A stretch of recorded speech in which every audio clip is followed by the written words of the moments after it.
टिकटकबाट 2 तला घर छडाउनु भयो अरे भन्ने सुनिन्छ हो र? अब 2 तला हो कि 3 तला हो यो ठुलो कुरो भएन होइन। माया गर्नुभएको छ देश विदेशमा रहनुभएको सबै साथीहरूले।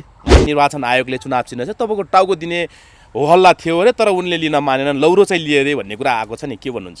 कसले सुनाउँछ यस्तो फकटिया वाइयात हल्ला? निर्वाचन आयोगले कमेडी सोमा आएर टेलिफोन गरेर म पुण्य गौतमको टाउको वा अनुहार तपाईँलाई दिन्छु भनेर भन्छ त यस्ता वाइयात अतिरञ्जित फकटिया कुरामा कमसेकम तपाईँ जतिको प्रबुद्ध मिडियाकर्मी म किन भएन? नम्बर 1 म एउटा राजनीतिकर्मी हुँ, म एउटा सोसियल काम गर्ने मानवतावादी मान्छे हो। त्यस कारणले गर्दाखेरि देश जनता विकास समृद्धिको पक्षमा अगाडि बढिरहँदा कुन ऐरे गहिरे र थुखैरे भइरे कुरा कर्कट झारपत गर्ने के भन्छ त्यसमा मैले धेरै नोटिस पनि गर्दिनँ। मेरो अनुहारको दुरुपयोग गरेर अनेक ढङ्गले मिडियाबाजी गरिएको रहेछ। कमेडीका उस्तादहरूलाई मेरै अनुहार किन जरुरी पर्यो?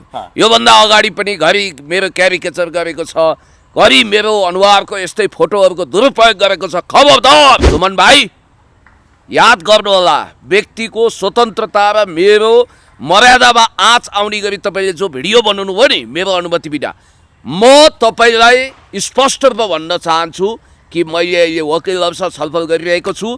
तपाईँलाई साइबर क्राइम ब्युरोको टेलिफोन आयो भने तपाईँ र म साइबर क्राइममा भेट्नुपर्छ है। पुण्य दाई तपाईँसँग सोधिएर सो सरी, अर्कोचोटिदेखि म यो डिग्निटी मेन्टेन गर्छु है भनेर भन्नुभयो भने ठिक छ, होइन भने सुमन कार्की भाइ तपाईँलाई सुखद छैन। तपाईँ र मेरो भेट 72 घन्टाभित्र साइबर क्राइममा हुनेछ, साइबर ब्युरोमा हुनेछ। र यदि यो कुरा हल्ला भएर मिडियाले थाहा पाएर साइबर ब्युरो अगाडि मिडियाको सानोतिनो जुलुस वा सयौँ क्यामेराहरू अघि पछि लायो भने त्यसको जिम्मेवार म होइन, तपाईँ हुनुहुनेछ। अर्का कुरा हुन्, तपाईँहरू आपसमा कुराकानी गरे भने त हुन्थ्यो नि मिडियाबाजी गर्न। मसँग उहाँको नम्बर पनि छैन, म नजानी गाउँको बाटो सोध्दिनँ। मैले होइन, उहाँले फोन गर्ने हो। उहाँलाई मैले होइन, अब साइबर ब्युरोले फोन गर्न सक्छ, यो कुरा ख्याल गरे हुन्छ। टिकटक र फेसबुकले बालेनलाई जिताए, तर मतदाताले चाहिँ बालेनलाई जितौन भन्ने सदिक्षा राख्दा राख्दै फेरि पनि उही रन्जु दर्शनाकै इतिहास दोहोरिने सम्भावना म देख्छु। बालेनले देश विदेशबाट उनलाई सहयोग स्वरूप पठाएको 4 करोड रुपियाँ चन्दा स्वरूप कलेक्सन गरेका छन्। तपाईँको मत कति आउँछ भनेर सोद्धा 90,835 भन्नुभएको छ। Point to be noted, 90,835। अब यो भेटेन होस् अथवा जीवब होस् अथवा बालेन होस्, जसले पनि गाँजा चुरोट भाङ खानी रक्सी खानी आदि इत्यादि ऱ्याप क्षेत्रमा आएका भाइ बहिनीहरूको त त्यही हो नि। र गाँजाको प्रतिबन्ध फुकाउन चाहने एउटा राष्ट्रिय अन्तर्राष्ट्रिय गिरोहले बालेनलाई अगाडि बढाइरहेका छन्। बालेन शाह जब उम्मेदवार दिँदै गर्दाखेरि गठबन्धन अथवा अन्य राजनीतिक दलहरूको निधराम भएको हो। सर नमस्ते, स्वागत छ। नमस्ते। र पुण्य गौतमको तर्फबाट सबैलाई हार्दिक स्वागत अभिवादन छ। र म पछिल्लो समय मात्रै होइन, अघिल्लो समय 2045 सालमा राजनीति सुरु गरेको मान्छे हुँ। 48 सालको पार्टी सदस्य हुँ। 52 सालमा जनयुद्ध सुरु हुँदा पहिलो लटको कार्यकर्ता। धेरै मान्छे अहिले जन्मिएका पनि थिएनन्, कति भाँडाकुटी खेल्दै थिए। त्यसकारण म पहिले पनि बिचमा पनि अहिले पनि राजनीतिक रूपमा सक्रिय छु। भलै कहिले सुसुप्त रूपमा होला, कहिले मुखर रूपमा होला है। कतिको आजभोलि मैले त परिचय लिनुभन्दा नि आफै आफ्नो मुखर बिन्दुबाट परिचय पनि दिइहाल्नु भयो। कतिको टिकटकमा कतिको बिजी हुनुहुन्छ आजभोलि? भ्याए पो बिजी हुनु, अहिले म भ्याउँदिनँ। मेरो कामहरू प्रशस्त छ, सुत्नु पनि पऱ्यो, दिउँसभरि काम हुन्छ, राति अलिअलि स्टडी गर्नु पऱ्यो, सुत्नु पऱ्यो। त्यो कारण म टिकटकमा अहिले आइरहेको छैन। टिकटकबाट 2 तला घर छडाउनु भयो अरे भन्ने सुनिन्छ हो र? अब 2 तला हो कि 3 तला हो यो ठुलो कुरो भएन होइन। माया गर्नुभएको छ देश विदेशमा रहनुभएको सबै साथीहरूले। अब मैले गरिब दुखी रोगी अपाङ्ग असहाय मृगौला पीडित क्यान्सर पीडित घास खोसिएका बास सुटिएका तमाम खाले भुइँ मान्छेहरूलाई पनि सहयोग गरेको छु। दाइको पनि उपचार भएको छ, मुटु रोगी दाइको। र यसो टोकन अफ लभको रूपमा मलाई केही दान दक्षिणा प्राप्त हुने यो स्वाभाविक हो। अलिकति हुन्छ नि, अहिले चुनाव पनि आएको छ, राजनीतिक माहौलले एकदमै अहिले जनमानसलाई तताइराखेको यो अवस्थामा अलिकति त्यो कुराकानीतर्फ जाउँ। अहिले भर्खरै अस्ति एउटा कमेडी हुगमा चाहिँ एउटा दृश्य देखाइएको थियो, त्यहाँ चाहिँ हामीले बालेन शाह पनि देखेका थियौँ होइन। त्यतिखेर के देखाइएको थियो भन्दाखेरि चाहिँ चुनाव चिन्ह चाहिँ निर्वाचन आयोगले चुनाव चिन्ह चाहिँ तपाईँको टाउको दिने हो हल्ला थियो अरे तर उनले लिन मानेनन्, लौरो चाहिँ लिए अरे भन्ने कुरा आएको छ नि, के भन्नुहुन्छ? कसले सुनाउँछ यस्तो फकटिया वाइयात हल्ला? निर्वाचन आयोगले कमेडी सोमा आएर टेलिफोन गरेर म पुण्य गौतमको टाउको वा अनुहार तपाईँलाई दिन्छु भनेर भन्छ त। यस्ता वाइयात अतिरञ्जित फकटिया कुरामा कमसेकम तपाईँ जतिको प्रबुद्ध मिडियाकर्मी बहकिनु भएन, नम्बर 1। नम्बर 2, मेरो अनुहारको दुरुपयोग गरेर अनेक ढङ्गले मिडियाबाजी गरिएको रहेछ। कमेडीका उस्तादहरूलाई मेरै अनुहार किन जरुरी पर्यो? योभन्दा अगाडि पनि घरि मेरो क्यारिकेचर गरेको छ, घरि मेरो अनुहारको यस्तै फोटोहरूको दुरुपयोग गरेको छ। खबरदार सुमन कार्की भाइ, तपाईँ ऋषि धमलाको क्यारिकेचर गर्न पर्फेक्ट हुनुहुन्छ, राम्रो कलाकार हुनुहुन्छ। तर तपाईँले त्यो मैले पनि कता कता झलाकझुलुक भिडियो हेरेँ, बालन शाह भाइलाई साक्षी राखेर, फेरि बालन शाहले एक शब्द पनि त्यहाँ बोलेका छैनन्, कमसेकम त्यसमा अब्जेक्सन गर्नु पर्थ्यो। मेरो टाउकोमा ड्याम ड्याम ड्याम स्वस्तिक छाप त्यहाँ प्रयोग गरेको देखियो। र सुमन भाइ याद गर्नुहोला, व्यक्तिको स्वतन्त्रता र मेरो मर्यादामा आँच आउने गरी तपाईँले जो भिडियो बनाउनु भयो नि मेरो अनुमति बिना, म तपाईँलाई स्पष्ट रूपमा भन्न चाहन्छु कि मैले यो वकिलहरूसँग छलफल गरिरहेको छु। तपाईँलाई साइबर क्राइम ब्युरोको टेलिफोन आयो भने तपाईँ र म साइबर क्राइममा भेट्नुपर्छ है। यसको मतलब तपाईँलाई जानकारी गराइएको थिएन तपाईँको टाउको राखिनेछ यसरी कमेडी होगमा भनेर भन्ने थिएन? मलाई फोन पनि आएन, कुनै कसैले चरो मुसो कसैले जानकारी पनि दिएन र मेरो अनुमति बिना मेरो टाउको राख्ने हो। यस्तै हो भने भोलि महानायक राजेश हमालको राख्लान्, पर्सि कोही सत्यमोहन जोशीको राख्लान्, नि पर्सि अर्कोको राख्देलान्। अब यस्तो ट्रेन्डले कहाँ पुर्याउँछ हामीलाई? कतै मेरो अनुहार चुनाव चिन्ह हुन्छ भनेर त कतिपय मान्छेले मलाई उक्साए। र गर्व गर्नुहोस् त, तपाईँ त यत्रो ब्रान्ड हुनुभयो आदि इत्यादि। म मार्केटमा बिक्ने खालको ब्रान्ड हो र म एउटा व्यक्तित्व हो, म एउटा राजनीतिकर्मी हुँ, म एउटा सोसियल काम गर्ने मानवतावादी मान्छे हो। त्यस कारणले गर्दाखेरि देश जनता विकास समृद्धिको पक्षमा अगाडि बढिरहँदा कुन ऐरे गहिरे र थुखैरे भइरे कुडा कर्कट झारपात गर्ने के भन्छ त्यसमा मैले धेरै नोटिस पनि गर्दिनँ। म चुनावी चटारोमा छु। तर ऐरे गहिरे चाहिँ कसलाई भन्नु खोज्नु भएको पुण्यजी? तपाईँ होइन होला, तर यस्ता धेरै मान्छेहरू छन्। एकचोटि त्यो हुन्छ नि त। अब त्यसो हो भनेदेखि तपाईँले त्यस्तो श्रव्य दृश्य बजारमा आइसकेपछि सुमन कार्कीजीलाई एकचोटि फोन गरेर बुझ्नु भएन किन राखियो भनेर? म उनीहरूलाई फोन गर्दिनँ। घरका कुरा हुन्, तपाईँहरू आपसमा कुराकानी गरे भने त हुन्थ्यो नि मिडियाबाजी गर्न। मसँग उहाँको नम्बर पनि छैन, म नजानी गाउँको बाटो सोध्दिनँ। मैले होइन, उहाँले फोन गर्ने हो। उहाँलाई मैले होइन, अब साइबर ब्युरोले फोन गर्न सक्छ, यो कुरा ख्याल गरे हुन्छ। एकचोटि फोन गरौँ न त सुमनजीले हुँदैन? अब यो फोन उहाँको होइन, फेरि अर्कै फोन हो। ठिक छ, एकचोटि फोन गर्दा हुँदैन? केटाकेटी आए, गोलेली चलाए, मटाङ्ग्राको सत्यानाश भने जस्तो स्थिति नहोस्। सुमनजीलाई एकचोटि कल गरेर बुझ्या भने थियो, नभए एकचोटि कल गरौँ त। कल गर्दैमा के बिग्रिन्छ थाहा छ तपाईँलाई? कसको? नेपालको सेन्स अफ ह्युमर क्रिएट गर्न मनोज गजमेरलाई टक्कर दिन सक्ने कमेडी किङ भनेर चिनिने ढोका खोल्दा न हो पोस्टेकियामा ढोका खोल्दा न भनेर कुनै समय तहल्का मचाउने अहिले फेरि चुनावी गीत निकाल्नु भएको छ। नारद खतिवडाजीको फोन हो यो। ठिकै छ नि त, कलाकारहरू एउटै त हुन् नि। एउटै हामीले देख्ने एउटा नजरिया जुन छ नि, सबै कलाकारलाई सम्मान गर्नुपर्छ। त्यो तराजु होइन कि हाम्रो नजर के तलमाथि गर्नु हुँदैन। सुमन कार्की पनि त एउटा कलाकार हुनुहुन्छ, उहाँलाई पनि एकचोटि कल गरेर बुझौँ न त। कल गरौँ। म अब त्यो फोन सोन गर्ने संस्कारबाट माथि उठिसकेँ। म उहाँलाई फोन गर्दिनँ, उहाँले मलाई फोन गर्नुहुन्छ, यही राख्नु होला। त्यसो हो, ठिक छ। अब यो कुरा, यो टपिक्सलाई बन्द गरौँ। चुनावी माहौल चर्किराखेको छ होइन, अघि नै पनि बालन शाहको कुराकानी आइहाल्यो। अब हुन्छ नि त, काठमाडौँ महानगरपालिकामा दावेदार हेर्ने हो भनेदेखि सबै हाम्रो नजरमा चाहिँ सबै योग्यका हुनुहुन्छ, तर यहाँको भ्यूमा चाहिँ के लाग्छ? अब म सत्तारूढ गठबन्धनमा छु, पार्टीको केन्द्रीय नेतृत्वमा छु। मेरो राजधर्म मलाई राम्रोसँग थाहा छ।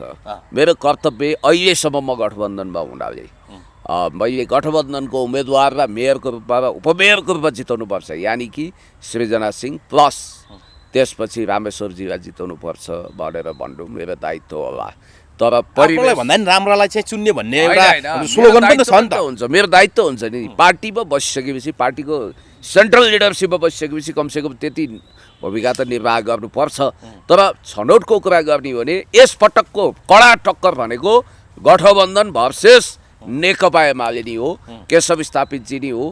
र बालन भाइको विषयमा मेरो हमदर्दी छ। बालन भाइ उत्साहित हुनुहुन्छ, केही गर्छु भनेर आइरहनु भएको छ। तर फेसबुकले जसरी फेसबुक, युट्युब, टिकटकले एमसिसी खारेज गराइसकेका थियो तर संसदले पास गर्यो। त्यसै गरी टिकटक र फेसबुकले बालेनलाई जिताए तर मतदाताले चाहिँ बालेनलाई जितौँ भन्ने सदिच्छा राख्दा राख्दै फेरि पनि उही रन्जु दर्शनाकै इतिहास दोहोरिने सम्भावना म देख्छु। र बालेन भाग्यमानी हुन् त्यो मामिलामा। बालेन किन भाग्यमानी हुन् भने उनको दुवै हातमा लड्डु छ। कतिपयले उनको विषयमा अनेक टिक्का टिप्पणीहरू गरेको मैले देखेँ। खबरदार उनी झ्याप्प बाक्लो दाबी आएको हिसाबले ठकुरी शाहहरूको त दाबी त्यति आउँदैन। उनी रोयल होइन ओयल यानि कि मधेसी तेली शाह हुन् भनेर कतिपयले भनिरहेका छन्। वी आर अल लेफ्टिस्ट पिपुलको विचार र भावनाबाट हामी परिचालित हुनुपर्छ। त्यस कारणले गर्दाखेरि चाहे मधेसी हुन् चाहे पहाडिया जेसु पर्वते हुन् तर काठमाडौँको कन्जर्भेटिभ मतदाताहरू खास गरी अझ नेवार कम्युनिटीले नेवार बाहेक दायाँ बायाँ हाल्दैन भनेर ठुला दलले नेवारै क्यान्डिडेट दिएका छन् नम्बर 1। र यस्तो कन्जर्भेटिभ कुरा 21st सेन्चुरीमा कमसेकम नगरौँ। अर्को कुरो साथीभाइहरूले भन्नुभएको छ बालेनले देश विदेशबाट उनलाई सहयोग स्वरूप पठाएको 4 करोड रुपियाँ चन्दा स्वरूप कलेक्सन गरेका छन्।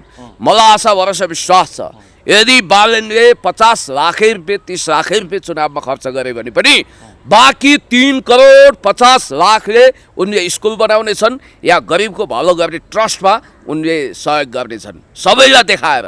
अनि अर्को कतिपय मान्छेले भनेका छन् पुण्यजीलाई किन यत्रो आपत्ति कसैलाई सहयोग आयो भने किन यत्रो ए बाबा मैले त रियालिटी भनिरहेको छु उनको त मैले तारिफ गरिरहेको छु तपाईँ कहाँ हुनुहुन्छ। अनि अर्को कुरो कतिपयले उहाँको विषयमा के भनिरह मैले सुने भने जस्तो बालेन शाह त अद्भुत प्रतिभाको धनी हुनुहुँदो रहेछ। अब जस्तो उहाँले तपाईँको मत कति आउँछ भनेर सोद्धा 90,835 भन्नुभएको छ। पोइन्ट टु बी नोटेड 90,835 स्क्रिनमा सेयर गर्नु होला तपाईँले र चुनाव सिद्धिएको भोलिपल्ट तपाईँ उहाँ कहाँ जानु होला र के देखाउनुहोस् 90,835। अब यस्तो लाग्छ कि उहाँलाई त स्टेफेन हकिङ्सले अहिले स्वर्गलोकबाट एउटा टाइम मेसिन पठाउनु भएको छ र त्यो टाइम मेसिनमा बसेर टाइम ट्राभलर भएर उहाँ जेठ 1 गतेमा पुगिसक्नुभयो र उहाँले त्यहाँ देखिसक्नुभयो त्रिकालदर्शी भूत भविष्य वर्तमान छर्लङ्गै देख्ने देवादिदेव महादेव जत्तिकै विलक्षण प्रतिभाशाली। अब त्यसो भए बालेन शाहलाई यसो गरौँ त अब जनसङ्ख्या गणनाको लफडा नेपाल सरकारले किन गर्ने। अब प्रत्येक 10 वर्षमा जनगणना हुन्छ 78मा सिद्धियो। अब 88 सालको जनगणनाको लागि गणकहरू अरबौँको रुपियाँ खर्च गरेर गणकहरू नपठाउँ गाउँ गाउँ बालेनलाई जिम्मा लगाइदिउँ। बालेनले त्यतिखेर भन्ने छन् अहिले 3 करोड पुगेको छैन भन्ने तथ्याङ्कले देखायो 3 करोड 88,888 भनेर भनिदिनु बेर छैन। अनि अर्को कुरो साथीभाइहरूले टिक्का टिप्पणी गरेको मैले सुने मधेसी मूलको मान्छे उनको बुवा आमा एउटा कम्पाउन्डर भए पनि डाक्टर लेखिरहनु भएको छ नरदेवीको कम्पाउन्डर हो उहाँ। अब बुवा आमालाई इन्टरभ्यूमा ल्यायो भने मधेसी टुन सुनिँदाखेरि काठमाडौँको नेवार कम्युनिटी खास गरी यहाँको पहाडिया समुदायले भोट हाल्दैन भनेर उहाँलाई गलत एडभाइस दिने त्यो कुसुले धन्दा सेठलाई म कठोर आलोचना गर्न चाहन्छु। उहाँको पितामाताको इन्टरभ्यू हेर्न नेपाली जनता आतुर छन्। अनि अर्को कुरो पनि मैले तपाईँलाई भनिहालौँ कि गाँजा यो गाँजावाला कुरा छ जस्तो अब यो भेटेन होस् अथवा जीवब होस् अथवा बालेन होस् जसले पनि गाँजा चुरोट भाङ खानी रक्सी खानी आदि इत्यादि ऱ्याप क्षेत्रमा आएका भाइ बहिनीहरूको त त्यही हो नि। उनीहरूको मुखमा मामुवाला शब्द हुनु कुनै आश्चर्यजनक कुरा होइन। फोहोरी वर्डहरू भनेर हामी भन्छौँ त्यो सोसाइटीमा त्यो वर्जित छैन। 8-10 वर्ष अगाडिको भिडियो हेरेर बालेनलाई यो त्यो मनपरी बोल्ने खास गरी स्त्री जाति महिला र तेस्रो लिङ्गीहरूमाथि उहाँको कठोर प्रहार देखेर अहिले कतिपयले आपत्ति गरिरहेका छन्। त्यो फिल्ड नै त्यही हो। र अर्को कुरो के छ भने यो सतीले सरापेको देश हेर्नुहोस् बालेनजी मेयर हुँदा एकछिनको लागि कल्पना गर्नुहोस् त्यो त अब एउटा डिस्कोथेक जस्तो अथवा गाँजा क्याम्प जस्तो बन्छ र गाँजाको प्रतिबन्ध फुकाउन चाहने एउटा राष्ट्रिय अन्तर्राष्ट्रिय गिरोहले बालेनलाई अगाडि बढाइरहेका छन् भनेर पनि कतिपयले प्रचार गरेको सुने। अब यो मलाई सबै यथार्थ कुरो थाहा छैन। बालेन एउटा प्रतिद्वन्दी हुन् मेरो विचारमा उनले तेस्रो स्थानमा सम्मानजनक मत ल्याउनेछन्। यो बालेन शाह जब उम्मेदवार दिँदै गर्दाखेरि गठबन्धन अथवा अन्य राजनीतिक दलहरूको निधराम भएको निधराम भए त मैले खै त्यस्तो देखेको छैन। पहिला- भनेदेखि पुण्य गौतम पनि यत्रो आलोचना जस्तो जुन होइन, खालको अन्तर्राष्ट्रिय राष्ट्रिय होइन। स्तरका यो जुन गाँजाका कुराहरू फुकुवा गर्न एउटा रणनीति अपनाएका हुन् भन्ने यस्ता कुरा मेरो आउँदाखेरि उच्च कोटिको बौद्धिक लेभलबाट आएको कुरालाई सायद मान्छेले बुझ्नेछन्, मलाई आशा भरोसा विश्वास छ। हेर्नुहोस्, यो सतीले सरापेको देश बालेनलाई मेयरको रूपमा जिताउन अरू 10-15 वर्ष यहाँको जनता तयार नहोलान् कि जस्तो चिन्ता लाग्यो मलाई। किनभने मान्छेहरू कस्ता छन् भने रेस्टुरेन्टमा त जान्छन्, मेनु मगाउँछन्, सबै हेर्छन्, अन्तिममा उनीहरूले मोमो वा चाउमिन नै खान्छन् भने जस्तो सूर्य वा रुख नै देख्ने अथवा कलम नै देख्ने यो खालको सोसाइटी छ।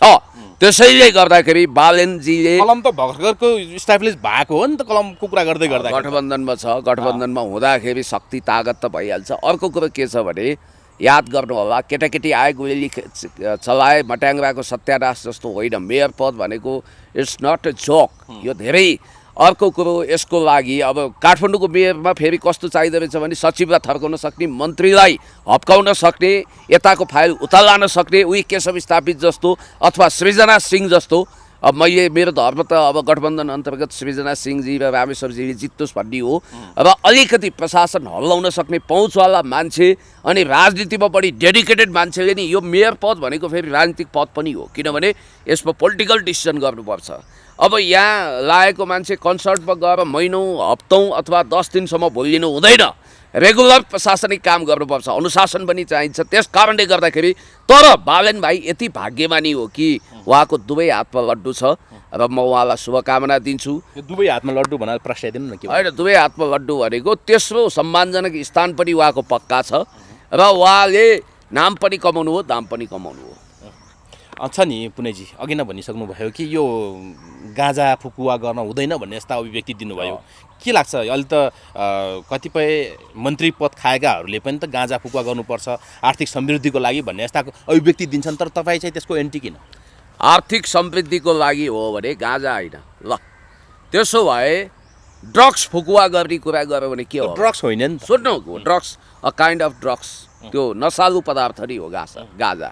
त्यत्तिकै सरकारले यसलाई प्रतिबन्ध गरेको छैन। तपाईँलाई एउटा कुरा भन्छु, म त जाड रक्सी, चुरोट, बिडी, खैनी, सुपारी, पान, गाँजा, भाङ, माछा, मासु, अन्डा केही पनि खान्न। त्यो अर्थमा मैले आफूलाई एउटा देवत्वकरण गर्न खोजेको होइन। यसै त प्रतिबन्ध हुँदा त गाँजाको नसामा गाँजा खानेले बिस्तारै अफिम अनि त्यसपछि त्योभन्दा ठुलो ड्रग्स पनि सेवन गर्छ। यो इन्टरनेसनली देखिएको कुरा। चीनलाई सेकेन्ड वर्ल्ड वारभन्दा अगाडि अफिमची बनाइएको थियो। सारा चिनियाहरूलाई अफिममा डुबाएर त्यो देशलाई ध्वस्त बर्बाद बनाइयो। माओ त्से-तुङले 1949मा क्रान्ति गरिसकेपछि एउटा ट्र्याकमा आयो चिन। त्यसै गरी प्रतिबन्ध नगर्दा त गाँजा खाएर मान्छेहरू होस गुमाएर राता आँखा गरेर शरीर बिगारेर हिँडिरहेका छन् होला। औषधि त हेर्नुहोस्, ड्रग्सका हरेक चिजहरू केही न केही रूपमा औषधि हुन्छ जस्तो भन्ने एउटा प्रचलन छ। जस्तो सर्पको विष लागिसकेपछि त्यसको उपचार भनेको एन्टी स्नेक भ्यानम भनेकै सर्पको विष हुन्छ नि त।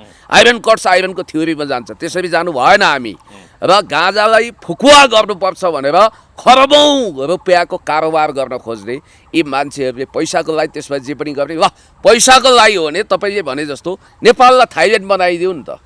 चेलीबेटीहरूलाई सारा रेड लाइट एरिया खडा गरौँ, नेपालका चेलीबेटीहरू त्यहाँ होल्दिने। कतिपयले यस्तो कुरा पनि गरेका छन्। पैसाको लागि हो भने के मृगलाई तस्करी गर्न खुलेआम छुट दिने, पैसाकै लागि हो भने ड्रग्सको कारोबार छुट दिने, पैसा भन्दैमा। अनि सबभन्दा ठुलो पैसा त यहाँ गन, स्मल गनको साना हतियारको ठुलो मार्केट हुन्छ, त्यो खुलेआम बेच्न दिने। पैसा सब कुरो होइन मित्र। एक दिन मरेर जाने जुनीमा मान्छे स्वस्थ बाँच्नुपर्छ, स्वाभिमानीपूर्वक बाँच्नुपर्छ, नसामा धुत हुनु हुँदैन र यो गाँजा खुल्ला गर्नुपर्छ भन्नु एउटा घातक विचार हो। समय दिनुभयो, संवाद गरिदिनु भयो, एकदमै हाम्रा मनमा लागेका कुराहरू पनि प्रष्ट पारिदिनु भयो। अन्तिममा छौँ पुणेजी, केही छ भनेदेखि कृपया। म तपाईँलाई धेरै धेरै धन्यवाद दिन्छु र म सुमन कार्कीजीलाई 48 घन्टाको समय दिन्छु। 48 घन्टाभित्र यो भिडियो हेरिसकेपछि उहाँले 9841417095 यो फेरि अरूलाई गर्न दिए नम्बर होइन, उहाँलाई मात्रै। मेरो फोन धेरै बिजी हुन्छ फेरि। 9841417095 मा फोन गरेर पुण्य दाई तपाईँसँग सोधिएर सो सरी, अर्कोचोटिदेखि म यो डिग्निटी मेन्टेन गर्छु है भनेर भन्नुभयो भने ठिक छ, होइन भने सुमन कार्की भाइ तपाईँलाई सुखद छैन। तपाईँ र मेरो भेट 72 घण्टाभित्र साइबर क्राइममा हुनेछ, साइबर ब्युरोमा हुनेछ। र यदि यो कुरा हल्ला भएर मिडियाले थाहा पाएर साइबर ब्युरो अगाडि मिडियाको सानोतिनो जुलुस वा सयौँ क्यामेराहरू अघि पछि लायो भने त्यसको जिम्मेवार म होइन, तपाईँ हुनुहुनेछ। धन्यवाद।